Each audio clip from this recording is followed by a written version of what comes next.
Good morning. Today is Wednesday, April 30th, and this is the Strategic Planning Information Technology and Transportation Committee meeting. The time is 8:02, and I'd like to call this meeting to order. I will need approval of the agenda. So move. Second.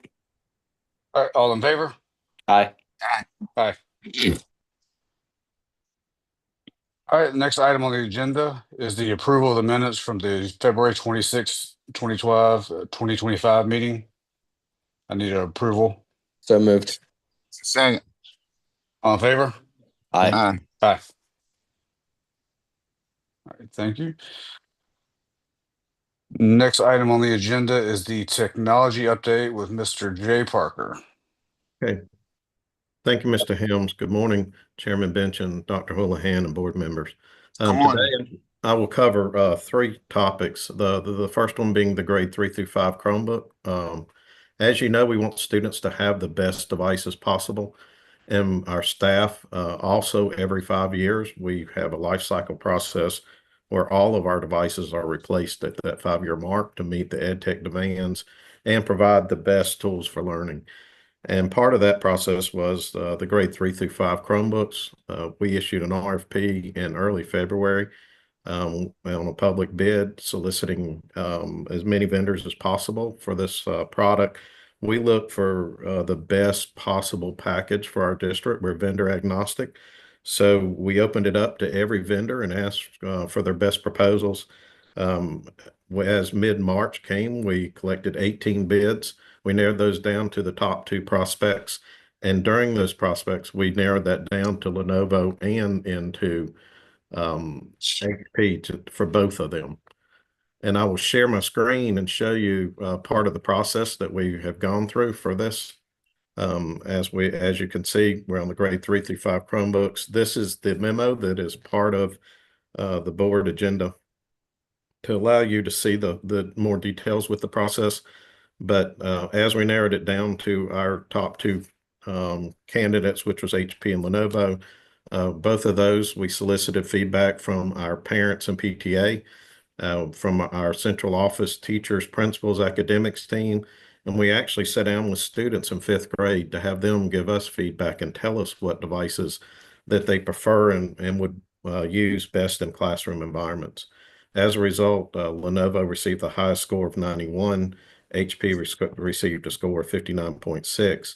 Within the Lenovo bid also came, they will buy our legacy devices. They will provide $150,000 worth of land school Chromebook monitoring for not only this purchase, but for every Chromebook in the district. They're also providing $24,000 of Intel professional development for our academic staff to infuse technology into classrooms. They will provide covers, clamshell covers during the lifespan of the 5 years. Full accidental damage for any repairs are covered by the vendor, so it's no cost to the district. And with that package, I would recommend Lenovo being our recommendation for the grade 3 through 5 replacements beginning next school year. Do you have any questions on this process or our governance policies around it? I'll just make a comment. It sounds like it was very thorough. Appreciate you having the kids tested as well. So not only was this, done by the numbers, but also kind of put to the test. So really appreciate the effort in making the selection. Yes, sir. We follow a rigorous process, and that is part of it, is one to sit in front of students and let them make decisions on what the best devices are. And as a leadership team in technology, we don't even take the rubric scorecards provided. We allow everyone to tell us what's the best product out there. But thank you for that. If there's no more questions, I'll move on to the next topic. And this one I'd want to refer to the full board for a vote at the next board meeting. Yes, we'll need a motion for this one before you move on, Mr. Parker. Do we want to go through the whole technology update and then we'll go through the 3 items or the 2 items?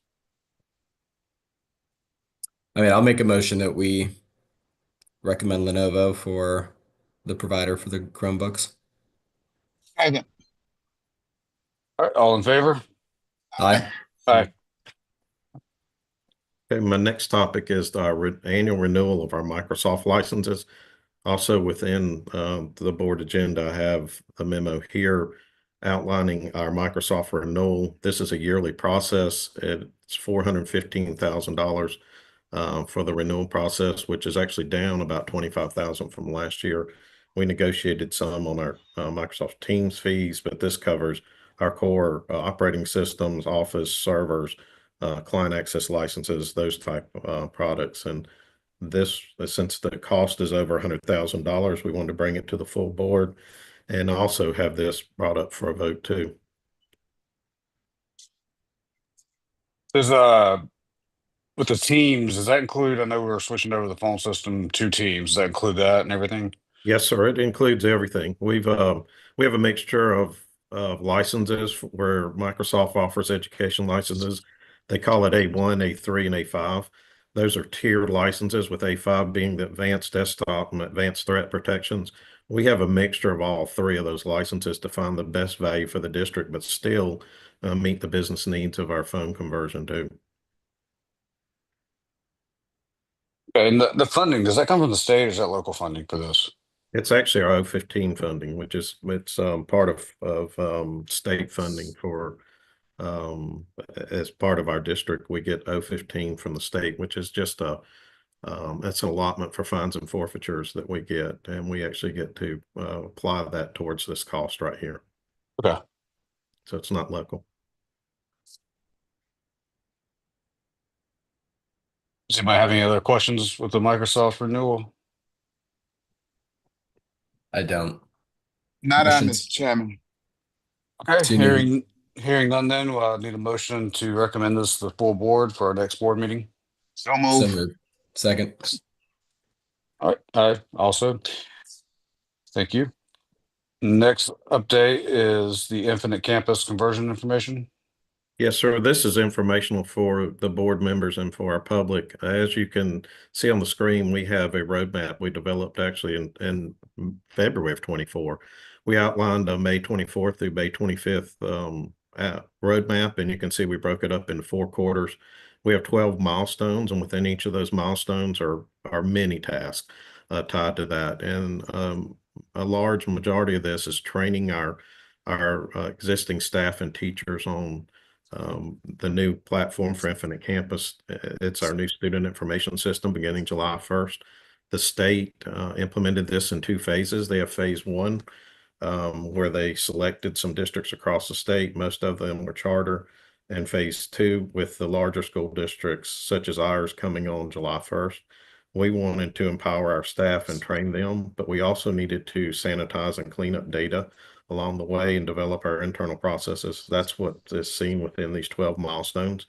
We left these last few months between May and the end of June for remediation and targeted instruction so that we can apply areas that maybe we weren't proficient in over the 12 months over the months.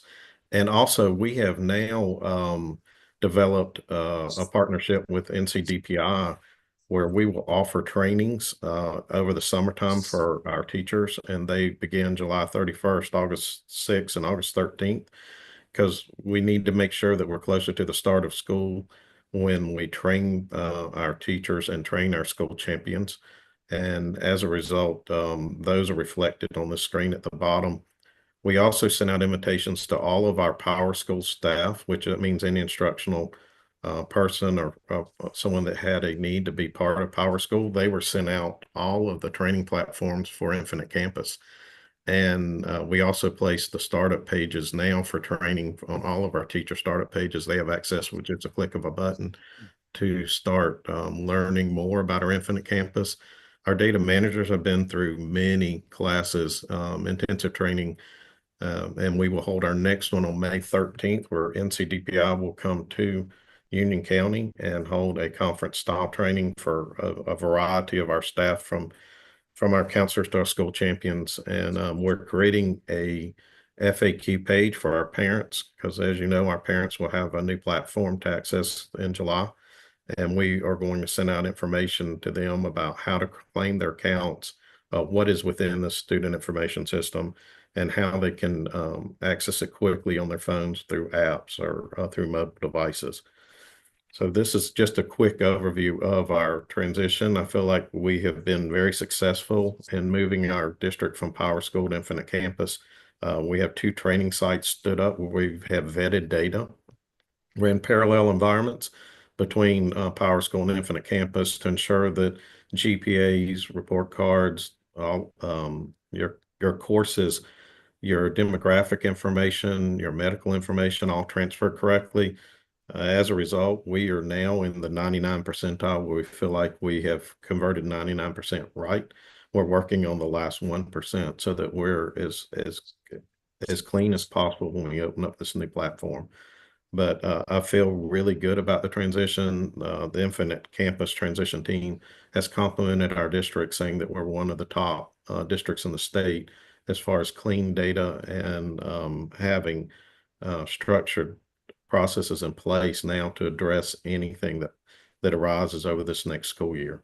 So I want to give a shout out to Chris Conway, our project manager, who worked many hours to help my SIS coordinators, Amy Creswell, Beth Broadway, and Leah Kroom. They have spent hours and hours and hours cleaning data, and the data managers in every school. I can't tell you how hard it was for them to learn this, clean data, and do their current jobs over this past year. So a big shout out to that entire team. Thank you. So when is the hard cutoff day for Power School again? It is. We have some quick dates coming up. May 1st is the deadline for scheduling. So we need all of our schools to have their schedules completed in the Power School setup so it can transfer to Infinite Campus. June 25th is our hard cutoff for the entire state. DPI will run our end of year transition. We call it EOY transition on June 25th. We will open it back up to our district on July 7th. So between June 25th and July 7th is our last quality assurance data vetting sessions where we bring in teams and we all look at our environments before we open it up to the district. But June 25th is a hard line cutoff for the entire state. Yeah. Is there any more questions about the Infinite Campus conversion? So Jay, May 1 is tomorrow. Are we tracking to that first deadline? Yes, we are. We're actually we have been meeting with our open labs here at PDC. We have had our data managers in. We've watched the scheduling process along the way, and our teams have been in there sitting side by side, helping them complete their schedules. And I feel like we're on task for doing that. And we'll get it the schedules completed, staged, and allow Infinite Campus to then move those over into the new platform, because all the work we're doing now will just pay off over the summer. That's why the hard push was, instead of learning a new platform and trying to schedule in the new platform, schedule in the platform that you're proficient at and allow that to transition into the new platform, making it easier on you. What is how are we going to be able to track the parent portal usage? So I'm assuming with the beginning of the school year is when we'll see them creating accounts and getting on the portal. Is that correct? That is correct. There's an online registration form and our parent portal, both that we'll implement in July. One is for our new families to register in this online portal. And also for the parents, there'll be an opening of our Infinite Campus portal.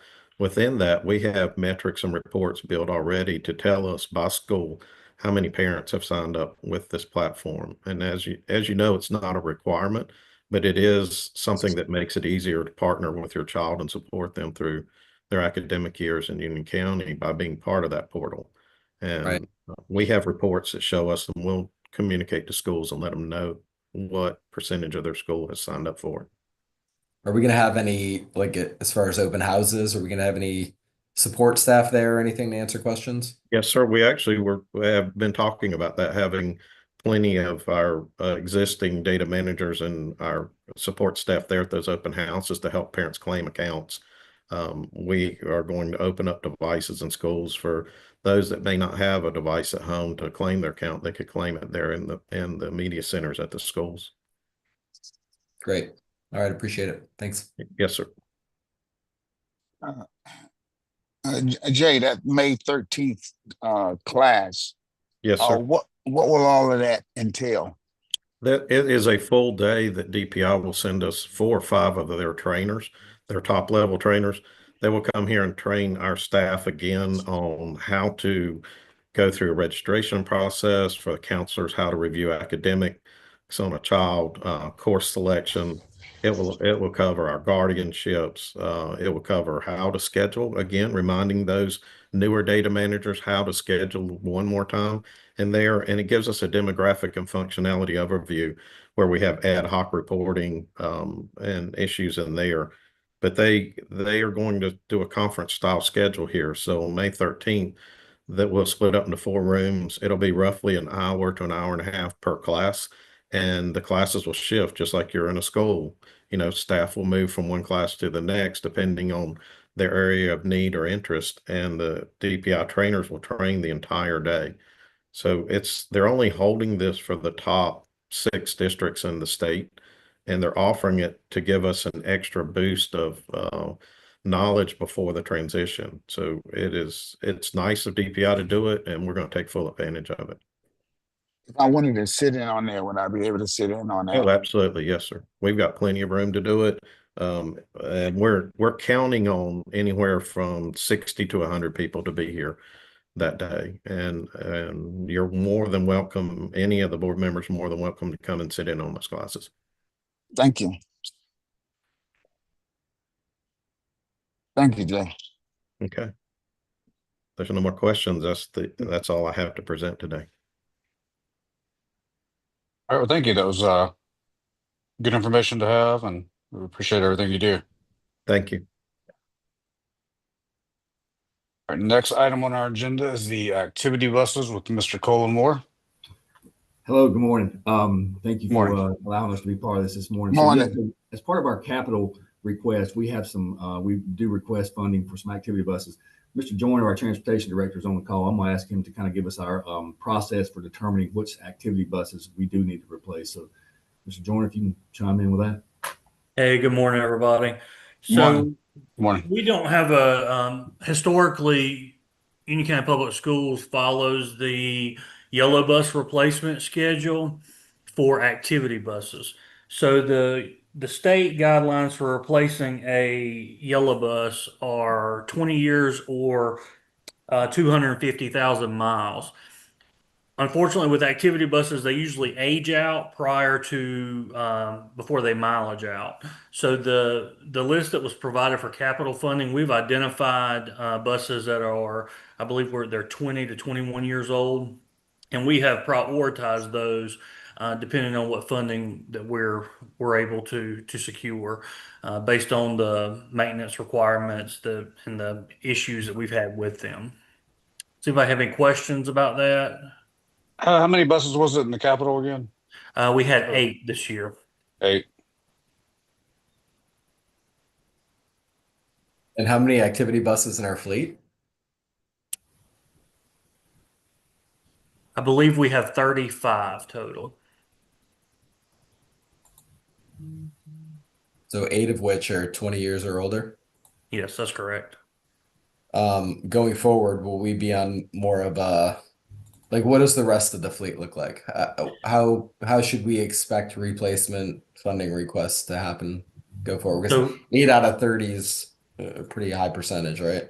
yeah, and that's and I can get the actual I'll confirm that 35, but once they hit 20 years, we'll ask for replacement, and I can send you guys the entire fleet sheet of the ages if you'd like. That way we can, you can review them. Like I said, once they hit 20, is when we'll request for them to be replaced. And with these activity buses, I'm assuming due to the fact that they run more miles per trip, these are all diesel. Is that right? Yes, they are all diesel. Yes. Okay. Is the maintenance on the activity buses a bit more intense versus a yellow bus just because of the nature of travel and everything and non-frequent use? They're put on the same, they're on the same schedule as yellow buses. So they're serviced every 30 days. And then they also, for our yellow buses, we take oil samples and send that to the state. And we do the same thing for activity buses. They'll, the lab does the analysis, tells us when the oil changed. So it's the same maintenance requirements for activity that it is for yellow. So once they hit certain mileage intervals, they're pulled in and serviced based on that. But all of them are inspected once every 30 days. Okay. So, what's the mileage look like on a activity bus 20 years? So we have varying the top three that we have are there's one with 92,000 miles. No, I'm sorry, I'm looking at the wrong column. I apologize. There's one with 120,000 miles, 99,000 miles, 128,000 miles. And they range. I've got one as low as 51,000 miles. However, that is a lift bus with a wheelchair lift, and those are not utilized as often because with when you have anything with a wheelchair lift, you're losing capacity. Yeah. So, and we do ask a lot of these buses are placed out at schools, and we do ask our schools that when they schedule trips to try to utilize the older buses first for the closer.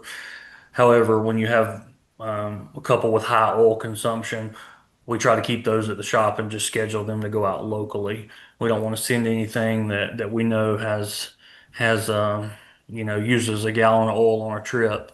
We don't want to send that out to Raleigh. Yeah. Yeah. Jordan, the miles on those sound really low for being 20 plus years old. Have Yep. we looked at our fleet and the utilization? Like, do we really need to replace one for one? It sounds like they're being underutilized.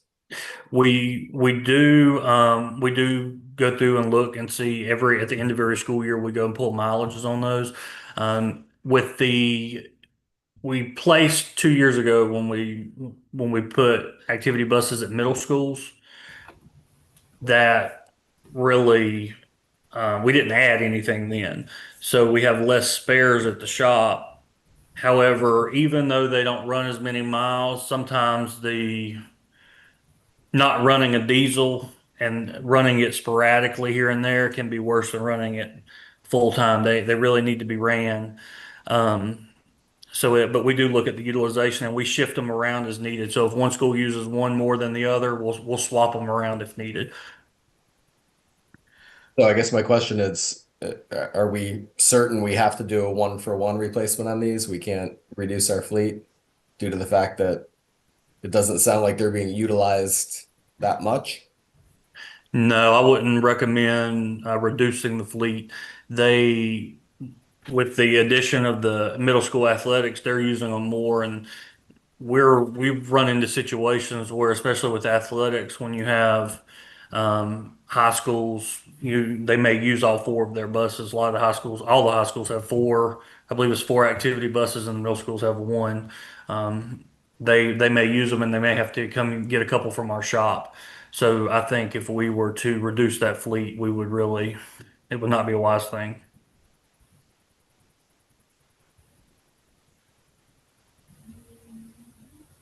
Any consideration been given to maybe assigning buses to clusters versus schools?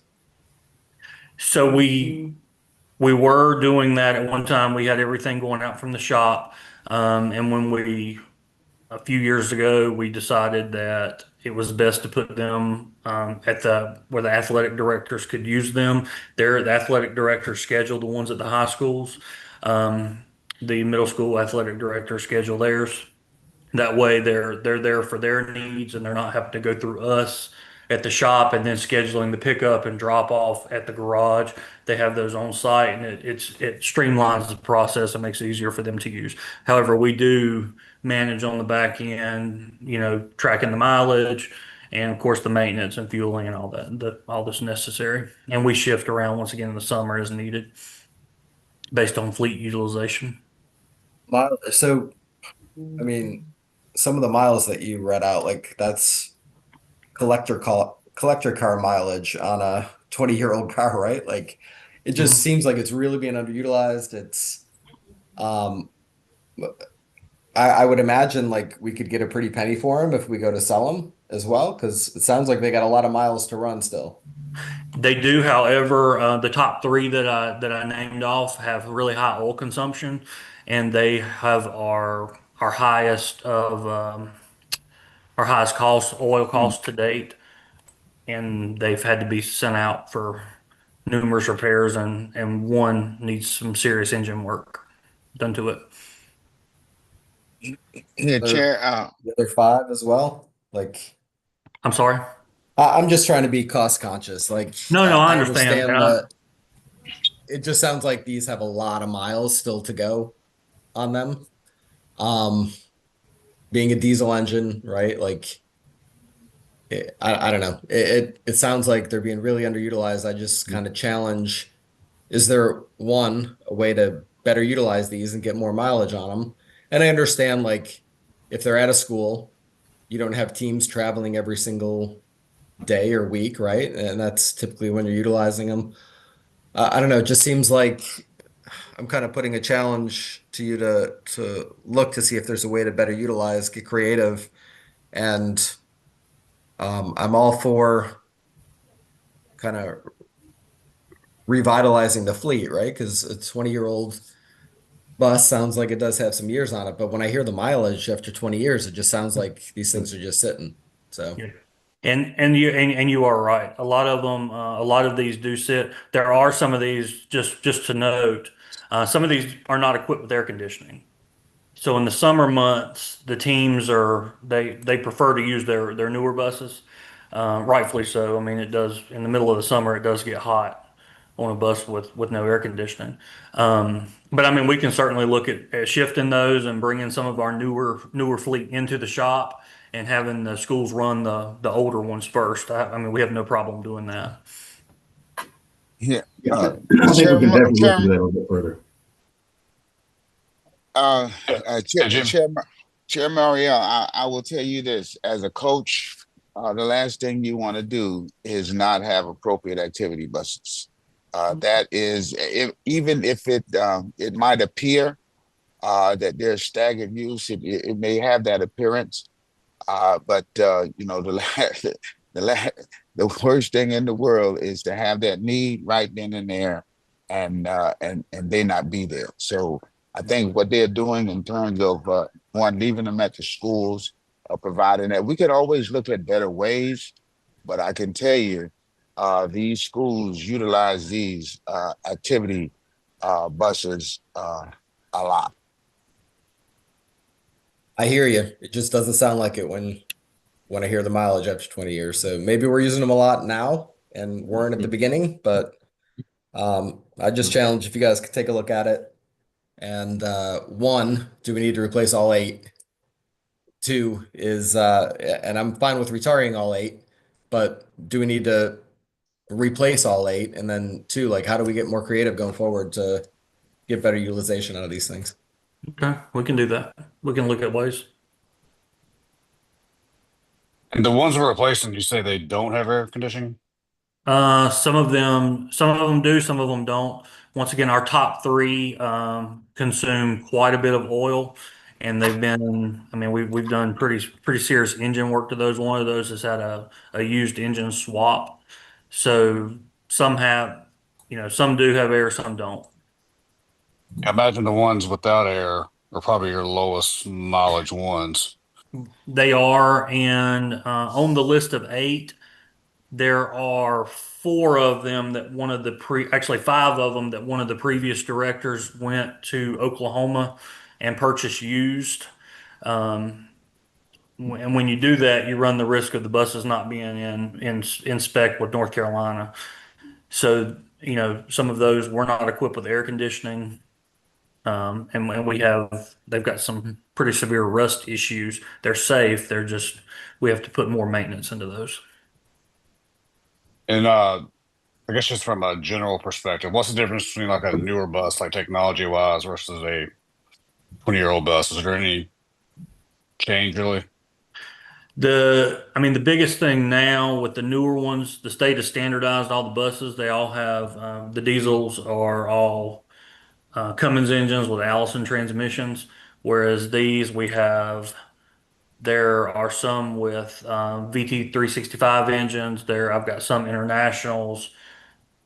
Three of these have Mercedes engine. The three highest oil consumptions are Mercedes engines, and then I got, I believe, one with a Caterpillar. So, none of our all of our existing yellow buses have they all have the Cummins and Allison, except for a few older ones that we're phasing out from the state as well. So that's the biggest technology piece is just the engine and the drivetrain. Brian, what's the cost of a new bus? Right now, they go up drastically. So that's one reason why we put 180,000. I mean, 8 of them on there because now they're up to about anywhere between 140 and 145 a piece. Last year when we got quotes, they were right at like 128, 130. So they went up about $10,000. And a lift bus, a bus equipped with a wheelchair lift, is going to run probably $10,000 more than that. Every year the cost just keeps it's astronomical. All right. Thank you, Mr. Joyner. And that kind of wraps up what we had about activity buses, Mr. Chair. Okay. Is there any more questions real fast? Not from me, Mr. Chairman. Okay. This was informational anyway, so there's no action on it. So that being said, the information to be taken to the full board for approval would be the grade 3 through 5 Chromebook refresh and the Microsoft renewal for 2025.